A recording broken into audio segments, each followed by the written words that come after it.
time. It's time. It's time. It's time to shop. ನಮ್ಮ CMR shopping mall ನ latest designs, trendy fashions, ಅನೇಕ ವೆರೈಟಿಯ ಹೊಸ ವಸ್ತ್ರಗಳೊಂದಿಗೆ ಈ ದಸರಾ ಫೆಸ್ಟಿವಲ್ ಅನ್ನು ಸೆಲೆಬ್ರೇಟ್ ಮಾಡೋಣ.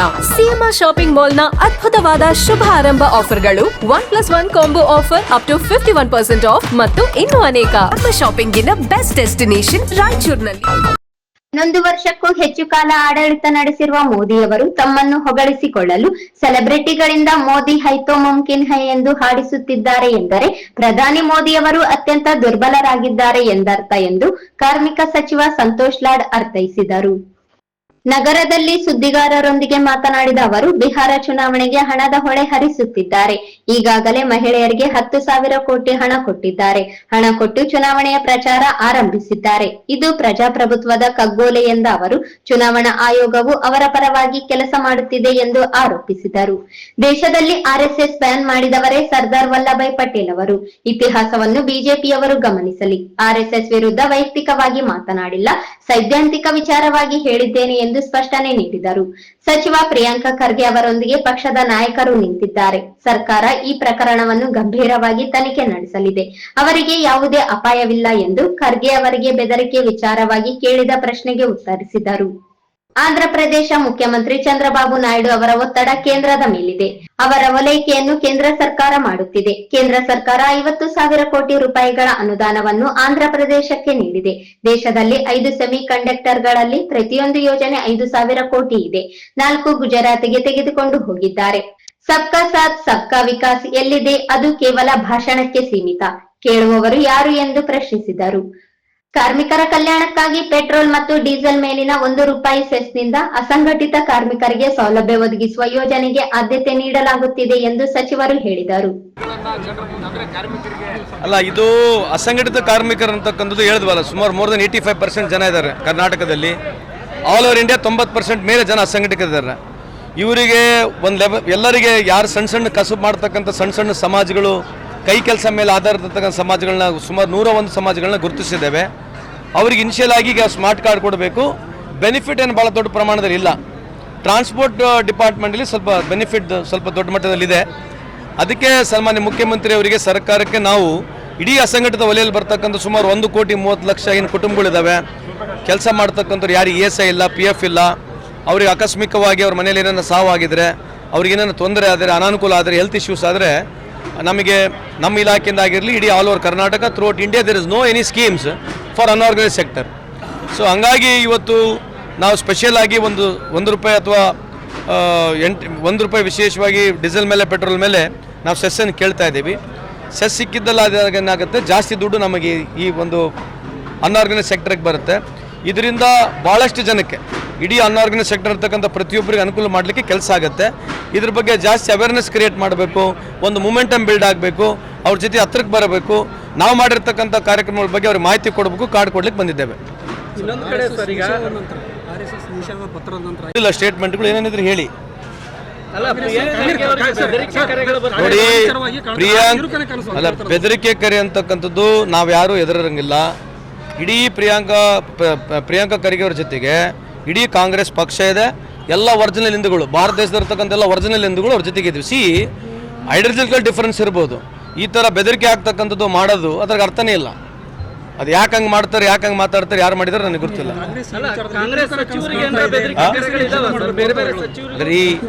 ಅದಕ್ಕೆ ಕೇಳ್ತಿರೋದು, ಫಸ್ಟು ಈ RSSನ ಬ್ಯಾನ್ ಮಾಡಿದ್ರು ಯಾರು? ಈ ದೇಶದಲ್ಲಿ ಬ್ಯಾನ್ ಆಗಿತ್ತಲ್ಲ RSS, 2 ಬಾರಿ 3 ಬಾರಿ ಬ್ಯಾನ್ ಆಗಿತ್ತು. ಯಾರು ಮಾಡಿದ್ರು? ಅವ್ರು ಸ್ಟ್ಯಾಚು ಹಾಕಿದ್ದಾರೆ. ಯಾರ್ದು? ಸರ್ದಾರ್ ವಲ್ಲಭಾಯ್ ಪಟೇಲ್ ಸ್ಟ್ಯಾಚು ಹಾಕಿದಾರಲ್ಲ. ಸ್ವಲ್ಪ ತೆಗೆದು ನೋಡ್ರಿ ಇತಿಹಾಸ. ಸರ್ದಾರ್ ವಲ್ಲಭಾಯ್ ಪಟೇಲ್ ಅವರೇ ಸ್ಟ್ಯಾಚು ಅವ್ರು ಮಾಡಿರ್ತಕ್ಕಂಥ ಅವರೇ ಬ್ಯಾನ್ ಮಾಡಿದ್ದಾರೆ.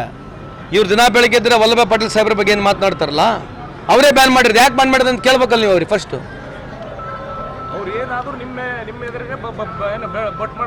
ಅಲ್ಲ, ಮಾಡಲಿ ವಿ ಆರ್ ಹ್ಯಾಪಿ. ನೋಡಿ, ಬಟ್ ಮಾಡಿ ನಮ್ಮನ್ನು ಬೈದು ನಮ್ಮನ್ನು ಎದುರಿಕಿದ್ರೆ ನಮಗೇನು ತೊಂದರೆ ಇಲ್ಲ. We are not going to be scared of that. ಪ್ರತಿಯೊಬ್ಬರು ಕೂಡ ಇಲ್ಲೊಂದ್ ಕಡೆ BK ಹರಿಪ್ರಸಾದ್, ನೀವು ಮತ್ತೆ ಪ್ರಿಯಾಂಕಾ ಖರ್ಗೆ ಅವರೇ ನೇರವಾಗಿ ಅವಹೇಳನಕಾರಿ ಹೇಳಿಕೆ.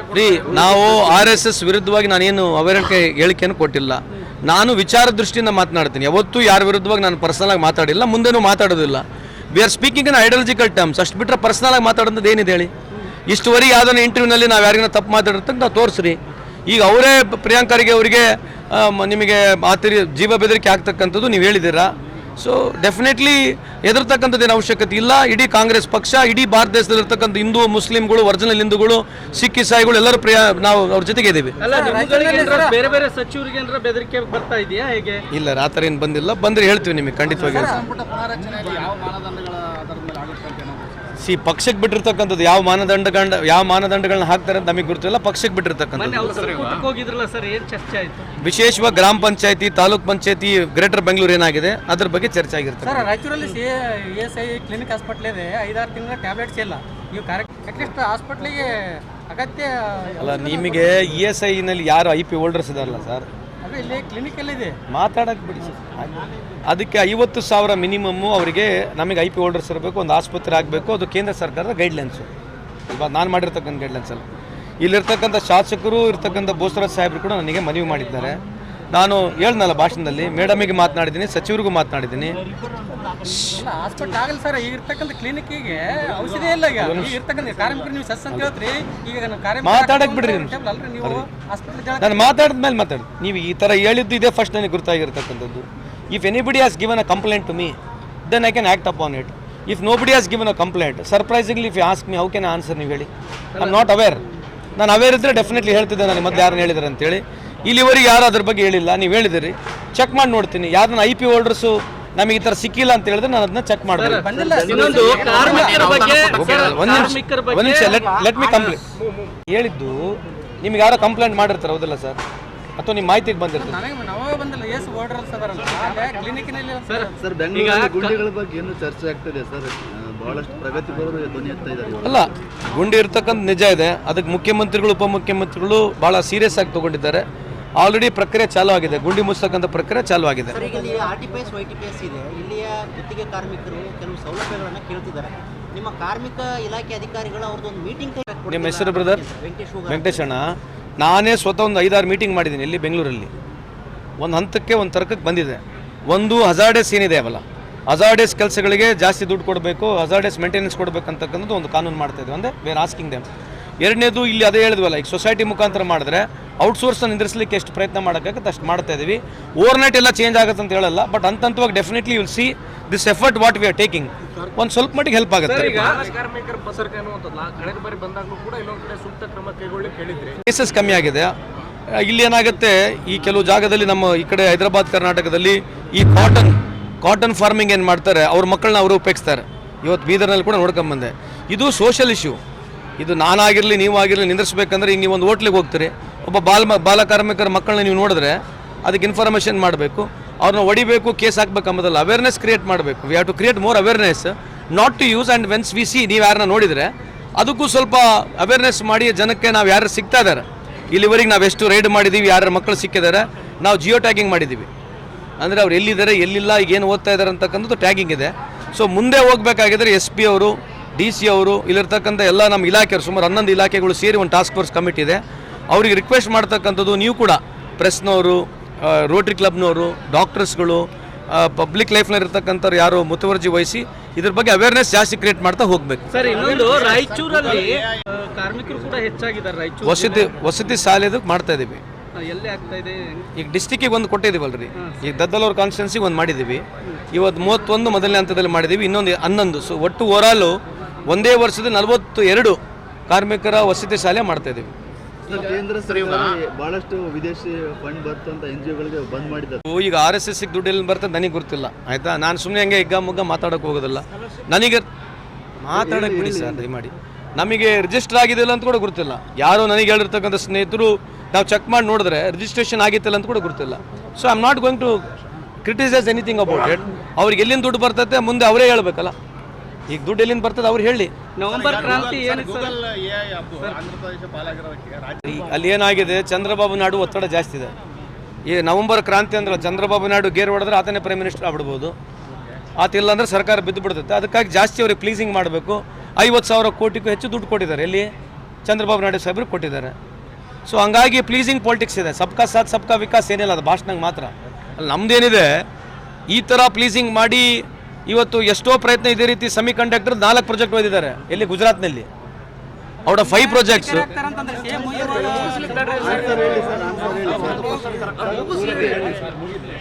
ಅದಕ್ಕೆ ಹೇಳಿ ಸೆಮಿ ಕಂಡಕ್ಟರ್ ಏನಿದಾವೆ ಈ ದೇಶದಲ್ಲಿ 5 ಸೆಮಿ ಕಂಡಕ್ಟರ್ ಪ್ರಾಜೆಕ್ಟ್ ಮಾಡಿದ್ರು. 5,000 ಕೋಟಿ ಒಂದೊಂದು ಸೆಮಿ ಕಂಡಕ್ಟರ್ ಪ್ರಾಜೆಕ್ಟ್ರು. 4 ಪ್ರಾಜೆಕ್ಟು ಗುಜರಾತಿಗೆ ಒಯ್ದಿದ್ದಾರೆ. ಯಾರು ಕೇಳೋರು ಯಾರಿದ್ದಾರೆ? ನಮ್ಮ ಹಳ್ಳಿಗಳಾಗೈತಲ್ಲ ಯಾರಪ್ಪಂದೇನೋ ಯಲಮನ್ ಜಾತ್ರೆ ಅಂತ ಹೊಡ್ಯಾಕತ್ತರ ಪಿಕ್ಚರ್ ಹೊಡಿಲಿ. ಯಾಕಂದರೆ ಸಮರ್ಪಕವಾಗಿ ಚರ್ಚೆ ಆಗ್ಬೇಕು ಅನ್ನೋದು ಬಿಟ್ಟರೆ I am not particularly against. There are certain things people have to know. ಇದು ಮುಟ್ಟಕ್ಕೆ ಆಗಲ್ಲ, ಇಂಥೆಲ್ಲ ವಿಚಾರಗಳು ಮುಟ್ಟಕ್ಕೆ ಆಗ್ತಾಯಿಲ್ಲ ನಮಗೆ. ಇಂಥ ವಿಚಾರಗಳು ಡಿಮಾನಿಟೈಸೇಷನ್ನು ಎಲ್ಲೈತೆ? 500 ರೂಪಾಯಿ ನೋಟ್ ಎಲ್ಲೈತೆ? 1,000 ರೂಪಾಯಿ 2,000 ರೂಪಾಯಿ ನೋಟ್ ಎಲ್ಲಿದ್ದಾವೆ? ಡಿಮಾನಿಟೈಸೇಷನ್ ಏನಾಯಿತು? ಮೇಕ್ ಇನ್ ಇಂಡಿಯಾ ಏನಾಯಿತು? ಒಂದು ಗುಂಡು ಪಿನ್ನೂ ಮಾಡಿಲ್ಲ ಪುಣ್ಯಾತ್ಮ. ಮೇಕ್ ಇನ್ ಇಂಡಿಯಾನಾಗ ಒಂದು ಗುಂಡು ಪಿನ್ ಕೂಡ ಆಗಿಲ್ಲ. ಸುಮ್ಮನೆ ಹೇಳ್ತಾರೆ make in India make in India. ಅರ್ಧಕ್ಕರ್ಧ 90% ಮಾಲ್ ಬರೋದು ಚೈನಾದಿಂದ. ಛತ್ರಿ, ಈ ದೇಶದ ಛತ್ರಿ, ಮಳೆ ಬಂದರೆ ಛತ್ರಿ ಐತಲ್ಲ 90% ಅಲ್ಲಿಂದ ಬರ್ತೈತೆ. ಈ ದೀಪಾವಳಿ ಐತಲ್ಲ, ನಿನ್ನ ಮಕ್ಕಳು, ನನ್ನ ಮಕ್ಕಳು, ಮೊಮ್ಮಕ್ಕಳು, ನಮ್ಮ ಅಜ್ಜಿಗಳು ಎಲ್ಲರೂ ಭೂಚಕ್ರಿಂದ ಹಿಡಿದು ಬಾಣ ಹೊಡೆದ ಚೈನಾದು. ಇಂಥದ್ರ ಬಗ್ಗೆ ಚರ್ಚೆ ಆಗ್ಬೇಕು. ನೀವು 10 ವರ್ಷ ಬಂದಿರಿ, ಮೇಕ್ ಇನ್ ಇಂಡಿಯಾ ಪ್ರಾರಂಭ ಮಾಡಿದ್ರಿ. ಎಷ್ಟಿದೆ ನಿಮ್ಮದು? ನಿಮ್ಮ ಎಕ್ಸ್ಪೋರ್ಟ್ ಎಷ್ಟಾಗಿದೆ? ಇಂಪೋರ್ಟ್ ಎಷ್ಟಿದೆ? ಇಂಪೋರ್ಟ್ ಡಿಫಿಸಿಟ್ ಎಷ್ಟಿದೆ? ಎಕ್ಸ್ಪೋರ್ಟ್ ಎಷ್ಟಾಗಿದೆ? ಇದ್ರ ಬಗ್ಗೆ ಚರ್ಚೆನೇ ಇರೋದಿಲ್ಲ. ಚರ್ಚೆ ಅದೇ ಅನವಶ್ಯಕ. ಇಂಥವೇ ಇಡೀ 11 ವರ್ಷದಲ್ಲಿ ಚರ್ಚೆ ಯಾವುದು ಸಮರ್ಪಕವಾಗಿ ವಿಚಾರದಲ್ಲಿ ನಮ್ಮ ಚರ್ಚೆಗಳು ಇರೋದಿಲ್ಲ. ಔರಂಗಜೇಬು, ಹಿಂದೂ, ಮುಸಲ್ಮಾನ, ಪಾಕಿಸ್ತಾನ, ತಾಲಿಬಾನ್. ಈಗ ತಾಲಿಬಾನಿಗೆ ಕರ್ಕೊಂಬಂದು ಇವರೇ ತಾಳಿ ಕಟ್ಕೊಂಡ್ರಲ್ಲ, ಇದ್ರ ಬಗ್ಗೆ ಏನು ಮಾತಾಡೋದು ಬೇಡ. Today it's a Shem. Taliban foreign minister ಬಂದು ಇವತ್ತು ನಮ್ಮ ಜೊತೆ ಟೈ ಅಪ್ ಮಾಡ್ತಾ ಇದ್ದಾರೆ. ಏನು ಅರ್ಥ ಏನು? Why are you going to speak to Taliban? ದಿನ ಬೆಳಗ್ಗೆ ಎದ್ರೆ ಕಾಂಗ್ರೆಸ್ಸಿಗೆ ಬೈತಿದ್ರಿ ತಾಲಿಬಾನ್ ತಾಲಿಬಾನ್ ಅಂತೇಳಿ. ಇವತ್ತು ನೀವೇ ಪ್ರೋಟೋಕಾಲ್ ಕರ್ಕೊಂಡ್ಬಂದು ಗಾಡ್ ಆಫ್ ಆನರ್ ಮಾಡಿದ್ರಿ UP-ನಲ್ಲಿ. ಯಾರೊಂದು ಪ್ರಶ್ನೆ ಇಲ್ಲ, ಇದೇನು ಬೆಂಕಿ, ಇದು ಚರ್ಚೆಗೆ ಇಲ್ಲ ಇವತ್ತು. ಅಲ್ಲ, ಪಾಕಿಸ್ತಾನ ಮಟ್ಟ ಹಾಕ್ಲಿಕ್ಕೆ ಅಫ್ಘಾನಿಸ್ತಾನ ಜೊತೆ ಮತ್ತೆ ಹಂಗೆ ಹೇಳ್ಬಿಡ್ಬೇಕಲ್ಲ ಅವರು. ಹೇಳ್ತಾ ಇದ್ದಾರೆ, ಅವ್ರು ಹೇಳ್ಬೇಕಲ್ಲ ಗಟ್ಟಿಯಾಗಿ. ಅಂದ್ರೆ ಇವತ್ತು ನೀವು ಯಾವ ಲೆಕ್ಕಕ್ಕೆ ಬಂದಿದ್ದೀರಿ? You want support of Afghanistan then? ನಿಮಗೆ ಇವತ್ತು ಪಾಕಿಸ್ತಾನ ಹಿಡಿಲಿಕ್ಕೆ ಅಫ್ಘಾನಿಸ್ತಾನ ಬೇಕಾ? ಹೇಳ್ಬಿಡ್ರಿ ಹಂಗೆ ಗಟ್ಟಿಯಾಗಿ. ಪ್ರಧಾನಮಂತ್ರಿ ಹೇಳ್ಬಿಡ್ಬೇಕಲ್ಲ. ಇವ್ರು ಯಾರು ಬೇಕಿದ್ದವ್ರು ಏನು ಬಾಯಿ ಸಿಕ್ಕಂಗೆ ಮಾತಾಡ್ತಾರೆ. ಇವ್ರಿಗೇನೈತೆ? ಇವ್ರು ಹಂಗಿದ್ರೆ ಹಂಗೆ, ಹಿಂಗಿದ್ರೆ ಹಂಗೆ. ಇವ್ರು ಹೆಂಗಂದ್ರೆ ಹೆಡ್ ಸೈವಿನ್ನು ಟೇಲ್ಸ್ ಲೂಸ್. ಇವ್ರು ತುರ ಬಕ್ಕಾಡ್ದಂಗೆ. ರಾಜನೂ ಇವಂದೇ, ರಾಣಿನೇ ಇವಂದೇ ಇವ್ರದ್ದು. ನಮ್ಮ ಹಳ್ಳಿಗಳು ಆಡ್ತಾರೆ ಇಸ್ಪಟ್ ಆಡೋಕ್ಕಲ್ಲಿ. ಅಂದರೆ ಇವ್ರದೇ, ಭಾರ ಇವ್ರದೇ. ಏನು ಯಾವ್ದು ವಿಷಯದಲ್ಲಿ ಏನೇ ಇರಲಿ ಹೆಂಗೆ ಬೇಕಿದ್ದಂಗೆ ಹೇಳ್ಕೊಂಡು ಹೋಗ್ಬಿಡ್ಬೋದು. ಈಗ ಪಹಲ್ಗಾಮ್ ವಿಷಯ, ನಾನು ಹೋಗಿದ್ದೆ ಪಹಲ್ಗಾಮ್ನಲ್ಲಿ. ವಾರ ಆಯಿತು, ಅವ್ರು ಬಂದು ನಮಗೆ 26 ಜನಕ್ಕೆ ನಮಗೆ ಕೊಲ್ಲಿದ್ರು. ಇವತ್ತು ನೀವು ಯಾಕೆ ಅವ್ರ ಜೊತೆ ಮ್ಯಾಚ್ ಆಡಿದ್ರಿ ಪಾಕಿಸ್ತಾನ ಜೊತೆ ಹೋಗಿ? ಅದ್ರಾಗ 3 ನಡ್ಕೊಂಡ್ರೆ ಪುಣ್ಯಾತ್ಮರು. ಆ ಸತ್ತವ್ರ ಬೊಕ್ಕಣದ ತೆಗೆದ್ರೆ ಮೇಡ್ ಇನ್ ಪಾಕಿಸ್ತಾನ ಅಂತ ಚಾಕ್ಲೇಟ್ ಸಿಕ್ಕಿದೆ. ಅವ್ರ ಗುರ್ತು ಏನೋ 3 ಯಾರು ಹಿಡಿದಿದ್ದಾರೆ, ಅವ್ರ ಗುರ್ತು ನೋಡಿದ್ರೆ ಮೇಡ್ ಇನ್ ಪಾಕಿಸ್ತಾನ ಅಂತ ಚಾಕ್ಲೇಟ್ ಸಿಕ್ಕಿದೆ. ಮುಗೀತು, ಅಲ್ಲೇ ಪಿಕ್ಚರ್ ಕ್ಲೋಸ್. ಈ ಥರ ವಿಚಾರಗಳು ಆದರೆ ನೋಡ್ರಿ, ಈ ದೇಶ BJPದಲ್ಲ ಕಾಂಗ್ರೆಸ್ದಲ್ಲ. ನಾವು 100 ಸಲ ಹೇಳ್ತಿದ್ದೀವಿ. ಈ this country belongs to everybody. ಏನೋ ಅಧಿಕಾರದಾಗಿರ್ಬೇಕು, 24 ತಾಸು ಗೆಲ್ಬೇಕು ಚುನಾವಣೆ. ಈಗ ಒಬ್ಬ ಪ್ರಧಾನಮಂತ್ರಿಯವರು ಒಂದು ಚುನಾವಣೆಗೆ ಎಸ್ಸಲ್ಲಿ ಹೋಗ್ಬೋದ್ರಿ ಅಂದಾಜು ಹಾಕ್ರಿ ನೀವು. ಬಿಹಾರಿಗೆ 40 ಟೈಮು, 50 ಟೈಮು, UP-ಗೆ 60 ಟೈಮು, 70 ಟೈಮು, ಕರ್ನಾಟಕಕ್ಕೆ 30 ಟೈಮು, 40 ಟೈಮು. 11 ವರ್ಷ ಅವಧಿಯಲ್ಲಿ ಯಾವುದೇ ರಾಜ್ಯ ಸರ್ಕಾರ ಚುನಾವಣೆ ಆದರೆ 40 ಟೈಮು, 30 ಟೈಮು, 50 ಟೈಮ್ ಒಬ್ಬ ಪ್ರಧಾನಮಂತ್ರಿ ಹೋದರೆ ಏನಾಗ್ಬೋದು ಹೇಳ್ರಿ ದೇಶಕ್ಕೆ? ಏನು ಗೆಲ್ಬೋದು ಅಷ್ಟೇ ತಾನೇ? ಆಯಿತು, ನೀವು 11 ವರ್ಷದಿಂದ ಗೆದ್ದಿದ್ದೀರಿ. ಏನಾಗಿದೆ ಅದ್ರ ಬಗ್ಗೆ ಎಲ್ಲ ನಮ್ಮ ಮಾಹಿತಿ ಬೇಕಲ್ಲ. Today you are there in power for 11 years. Anything which can substantiate apart from speaking orally ಮಾತಾಡ್ಬೋದು. ಟಿವಿಗಳು ನಮ್ಮ ಜೊತೆ ವಿರುದ್ಧವಾಗಿ ಮಾತನಾಡ್ಬೋದು. ಎಲ್ಲನ ಒಂದು ರೆಕಾರ್ಡ್ನಲ್ಲಿ, ಯಾವುದನ್ನ ಒಂದು ರೆಕಾರ್ಡ್ನಲ್ಲಿ, ಎಲ್ಲನ ಒಂದು ರೆಕಾರ್ಡ್ನಲ್ಲಿ ತೋರಿಸ್ಬೋದಾ ನಮ್ಮಲಿಂದ ಇಷ್ಟು ವರ್ಷದಲ್ಲಿ ಇಂಥದ್ದಾಗಿದೆ ಅಂತ ಹೇಳಿ. ಇವತ್ತು ಪಾಸ್ಪೋರ್ಟ್ ಹೇಳ್ದಲ್ಲ, 100 ಸಲ ಹೇಳ್ತೇನೆ, 25 ಲಕ್ಷ ಜನ ಈ ದೇಶದ ಪಾಸ್ಪೋರ್ಟ್ ಬಿಟ್ಟು ಹೋಗ್ಯಾರ. ಈ ದೇಶದ ಪಾಸ್ಪೋರ್ಟ್ ಸರೆಂಡರ್ ಮಾಡಿ ಹೋಗಿದ್ದಾರೆ 25 ಲಕ್ಷ ಜನ. ಇದ್ರ ಬಗ್ಗೆ ಚರ್ಚೆ ಇಲ್ಲ. ಬೆಂಗಳೂರಲ್ಲಿ ಗುಂಡಿಗಳು ಬಿದ್ದಿದ್ದಕ್ಕೆ ಅವರು ಅಸಮಾಧಾನ ಗೌರವಿಸ್ತೀವಿ. Yes, everybody have got right to say. But ಬಿಟ್ಟು ಹೋಗ್ತೀವಿ ಅಂತಕ್ಕಂಥದ್ದು ಸರಿಯಲ್ಲ ಅಂತ ನನ್ನ ಅಭಿಪ್ರಾಯ. ಬೇರೆ ಸ್ಟೇಟಿಗೆ ಹೋಗಿ ಬೇರೆ ರಾಜ್ಯದಲ್ಲಿ ಹೋಗಂಗಿದ್ರೆ ಅವ್ರಿಗೆ ಬಿಟ್ಟಿರ್ತಕ್ಕಂಥದ್ದು. ಬಟ್ ಈ ರೀತಿ ಹೇಳ್ಬಾರ್ದು ಅನ್ನತಕ್ಕಂಥದ್ದು I can only make A request. So ಆದರೆ ನಮ್ಮ ಸರ್ಕಾರ ನಾವು ಎಚ್ಚೆತ್ತಕೋಬೇಕಾಗುತ್ತೆ. ಅದ್ರ ಬಗ್ಗೆ ಅವ್ರು ಏನು ಡಿಮಾಂಡ್ ಇದೆ ಅದನ್ನು ನಾವು ಖಂಡಿತವಾಗ್ಲೂ ಪೂರ್ಣ ಮಾಡ್ತಕ್ಕಂಥದ್ದು ನಮ್ಮ ಜವಾಬ್ದಾರಿ ಅಂತ ಹೇಳಿಕ್ಕೆ ಇಚ್ಛೆ ಬಯಸ್ತೀನಿ. ಇನ್ನೊಂದು ಸರ್, ಜನವರಿ ತಿಂಗಳು ಬಂದರೆ ಸಾಕು ರಾಯಚೂರು ಜಿಲ್ಲೆ ಕಾರ್ಯಕ್ರಮ ಮಾಡ್ಬೋದಾ? ಕಷ್ಟ ಇದೆ. ನನ್ನ ಇಲಾಖೆಯಲ್ಲಿ ಸ್ಕೀಮ್ಸ್ ಇಲ್ಲ. ಈಗ ಮಾಡ್ತಕ್ಕಂಥ ಸೋಷಿಯಲ್ ಸೆಕ್ಯೂರಿಟಿ ಕಾರ್ಯಕ್ರಮಗಳಿದ್ದಾವೆ. ಸೊ ನಾವು ಇನ್ನೂ ಜಾಸ್ತಿ ನರೇಗಾನ ಜಾಸ್ತಿ ಫೋಕಸ್ ಮಾಡಬೇಕು. ನರೇಗಾದಲ್ಲಿ 340 ರೂಪಾಯಿ 80 ರೂಪಾಯಿ ಕೊಡೋದು ಬದಲು 400-500 ರೂಪಾಯಿ ಕೊಡಬೇಕು. ಅದನ್ನು ಕಮ್ಮಿ ಮಾಡಬೇಕು ಒಂದು. ಬಟ್ ಕೆಲವರು ಟೆಕ್ನಿಕಲ್ ಕೆಲಸದ ಮೇಲೆ ಹೋಗ್ತಿದ್ರೆ ಅದು ಒಳ್ಳೇದಾಗುತ್ತೆ. ಲೇಬರ್ ವಿಷಯದಲ್ಲಿ ಹೋದರೆ ಸರಿಯಲ್ಲ. ಟೆಕ್ನಿಕಲ್ ಕೆಲಸದ ಮೇಲೆ, ಸ್ಕಿಲ್ಡ್ ಕೆಲಸದ ಮೇಲೆ ಹೋಗ್ತಿದ್ರೆ ದಟ್ ವಿ ಕ್ಯಾನ್ ವೆಲ್ಕಮ್. ಈಗ ಅವ್ರು ಹೇಳಿರ್ತಕ್ಕಂಥದ್ದು ನಾವು ಮಾತಾಡೋಕ್ಕೆ ಬರೋದಿಲ್ಲ. ಅದೇ ಹೇಳ್ತೀನಿ, ಅಭಿವೃದ್ಧಿ ಅಂತಕ್ಕಂಥ ಇದೂ ಒಂದು ಅಭಿವೃದ್ಧಿನೇ. ಒಬ್ಬ ಮನುಷ್ಯನಿಗೆ ಬೇಸಿಕ್ ಮಿನಿಮಮ್ ದುಡ್ಡು ಕೊಡ್ತಕ್ಕಂಥದ್ದು ಒಂದು ಅಭಿವೃದ್ಧಿನೇ. ಒಬ್ಬ ಮನುಷ್ಯನಿಗೆ ಬೇಸಿಕ್ ದುಡ್ಡು 6,000 ರೂಪಾಯಿ 8,000 ರೂಪಾಯಿ ಮನೆಗೆ ಮುಟ್ಟೋದು, ದಟ್ಸ್ ಆಲ್ಸೋ ಒಂದು part of development only. Bihar ಚುನಾವಣೆ ಬಗ್ಗೆ ಸರ್, ಬಿಹಾರ್ ಚುನಾವಣೆ ಮೋದಿ ಸಾಹೇಬ್ರು 10,000 ಕೊಟ್ಟಾರಲ್ಲ, ನಮ್ಮಮ್ಮಗೆ ನಮ್ಮ ಅಕ್ಕ ತಂಗಿಯರಿಗೆಲ್ಲ 10,000 ಕೊಟ್ಟಾರೆ. ಬಿಹಾರ್ ಚುನಾವಣೆಯಲ್ಲಿ ಭಾಳ ಒಳ್ಳೆ ಪ್ರಶ್ನೆ ಕೇಳಿದ್ರಿ ನೀವು. 10,000 ರೂಪಾಯಿ ಕೊಟ್ಬಿಟ್ರೆ ಆಲ್ರೆಡಿ ಬೋನಸ್. 11 ವರ್ಷ ಕೆಲಸ ಮಾಡಿ ಪ್ರಧಾನಮಂತ್ರಿ ಆಗಿ 20-25 ವರ್ಷ BJಪಿಯಲ್ಲೇ ಆಡಳಿತದಿದ್ದು 43,000ರಿಂದ 60,000 ಒಳಗೆ ಪರ್ ಕ್ಯಾಪಿಟಲ್ ಇನ್ಕಮ್ ಇದೆ ಬಿಹಾರ್ನಲ್ಲಿ. ಬಿಹಾರ್ ಎಷ್ಟು ಪ್ರಗತಿ ಆಗಿದೆ ಅಂತಂದರೆ ವರ್ಷಕ್ಕೆ ಆದಾಯ ಇರ್ತಕ್ಕಂಥದ್ದು ಕೇವಲ 60,000. ಅಷ್ಟು ದೊಡ್ಡ ಇಡೀ ಭಾರತ ದೇಶದಲ್ಲಿ Bihar one of the most poor state in everywhere. ಮತ್ತು ಇವ್ರು ಆಡಳಿತದಲ್ಲಿ ಏನಾಗಿದೆ, ಈಗ 10,000 ಕೊಟ್ಟು ಓಟ್ ಕೇಳಬೇಕೀಗ. ಈಗ ಯಾಪ್ ಆಧಾರಿತ ಕೆಲಸ 60 ಅಲ್ಲ, ನೀವು ಒಬ್ಬ ಪ್ರಧಾನಮಂತ್ರಿಯವರು ಚುನಾವಣೆ ಬಂದಾಗ 10,000 ರೂಪಾಯಿ ಓಟಿಗೆ ದುಡ್ಡಿಗೆ ಹಾಕಿ ಓಟ್ ಕೇಳ್ತಕ್ಕಂಥ ನಿದರ್ಶನ ಎಲ್ಲೇನು ಇದೇನ್ರಿ? ಸ್ವಾತಂತ್ರ್ಯ ಸಿಕ್ಕಾಗ್ಲಿಂದ ಈ ದೇಶದಲ್ಲಿ ಇಂಥ ಕಾರ್ಯಕ್ರಮ ಯಾರನ್ನ ಮಾಡಿರ್ಬೋದಾ? ಚುನಾವಣೆ ಬಂದಿದೆ, 2 ತಿಂಗಳಲ್ಲಿದೆ ಚುನಾವಣೆ, 10,000 ರೂಪಾಯಿ ಹಾಕಿ ಭಾಷಣ ಮಾಡಿ ಓಟ್ ಕೇಳ್ತಾ ಇದ್ದಾರೆ ಅಂತಂದ್ರೆ ಪ್ರಜಾಪ್ರಭುತ್ವ ವ್ಯವಸ್ಥೆಯಲ್ಲಿ ಕೊಗ್ಗಲೆ. ಇಟ್ ಶೋಸ್ ಪ್ರಧಾನಮಂತ್ರಿ ಮೋದಿ ಸಾಹೇಬರು ವೀಕ್ ಇದ್ದಾರೆ. ಈಗ ಅವರ ಸೆಲೆಬ್ರಿಟಿ ಕರ್ಕೊಂಬಂದು ಹಾಡಾಡಿಸ್ತಾರೆ, ಮೋದಿ ಹೈ ತೋ ಮುಮ್ಕಿನ್ ಹೈ. ಯಾಕೆ ಬೇಕು ನಿಮಗೆ? ಇವ್ರು ಯಾಕೆ ಓಡಾಡ್ಬೇಕು ನಿಮ್ಮ ಪರವಾಗಿ? ನೀವು ಕೆಲಸ ಸರಿಗೆ ಮಾಡಿದರೆ ಅಲ್ಲೇ ಒಂದೇ ಬಟನ್ ಒತ್ತಿದ್ರೆ ಓಟ್ ಬಿದ್ದು ಬಿಡ್ಬೇಕಲ್ಲ ನಿಮಗೆ. ಎಲೆಕ್ಷನ್ ಕಮಿಷನರು ಇವ್ರದೇ, ಅವನು ಎಕ್ದಮ್ one of the most fraud ಆಗಿ ಕೆಲಸ ಆಗಿರ್ತಕ್ಕಂಥದ್ದು ಎಲೆಕ್ಷನ್ ಕಮಿಷನರ್. ನಿಮಗೆಲ್ಲ ಗುರ್ತಿದೆ, ಪಿಕ್ಚರ್ ನಡೀತಾ ಇದೆ. ಯಾಪ್ ಆಧಾರಿತ ಈಗ ಅಸಂಘಟಿತ ಕಾರ್ಮಿಕರನ್ನ ಗುರುತಿಸ್ತಾ ಇದ್ದೀರಲ್ಲ, ಎಷ್ಟು ಜನ ಕಾರ್ಮಿಕರಾಗಿದ್ದಾರೆ? ಸೊ ಏನ್ ಮಾಡೋರಿದ್ರಿ ಅದೊಂದು ಹೇಳಿ ಸರ್. ಇದರಲ್ಲಿ ಏನಾಗಿದೆ, ಇದು ಒಂದು ಪ್ರಯತ್ನ ಇದೆ. ನಿಮಗೆ ಸೈಂಟಿಫಿಕ್ ಆಗಿ ಪರ್ಟಿಕ್ಯುಲರ್ ಆಗಿ ಇದೇ ನಂಬರ್ ಹೇಳಕ್ ಬರೋದಲ್ಲ. ಬಿಕಾಸ್ ನಮ್ಮಲ್ಲಿ ಸುಮಾರು ಅಲ್ಲ ಇದೇ ಈಗ ಸಮಾಜ ವೈಸ್ ಗುರುತಿಸ್ತಾ ಇದೀವಿ. ಈಗ ನಾವೇ 101 ಸಮಾಜಗಳಿಗೆ ನಿಮ್ಗೆ ಹೇಳಿದ್ದೀವಿ. ನಮ್ಮ ಹತ್ರ ಮಾಹಿತಿ ಇಲ್ಲ ನೀವು ಯಾರು ಸಮಾಜದವ್ರು ಅಂತೇಳಿ. ಯಾಕೆ ಕಸುಮ್ನವ್ರು ಯಾರು ಮಾಡ್ತಾರೆ ಅಂತ ಗೊತ್ತಿಲ್ಲ. ಅದಕ್ಕೆ ಆ ಕಸುಮ್ನಿಗೆ ಇರ್ತಕ್ಕಂಥ ಪ್ರತಿಯೊಬ್ಬರನ್ನ ಕರೆಸ್ಬಿಟ್ಟು ಅವ್ರಿಗೆ ಕರೆಸ್ಬಿಟ್ಟು ಇವತ್ತು ನಾವು ರಿಜಿಸ್ಟ್ರೇಷನ್ ಮಾಡಿಸ್ತಾ ಇದ್ದೀವಿ. ಈ ಸಂದರ್ಭದಲ್ಲಿ ರಾಯಚೂರು ಗ್ರಾಮೀಣ ಶಾಸಕ ಬಸನಗೌಡ ದದ್ದಲ್, APMC ಉಪಾಧ್ಯಕ್ಷ ಬಶೀರ್ ಹಾಗೂ ಅನೇಕ ಗಣ್ಯರು ಉಪಸ್ಥಿತರಿದ್ದರು.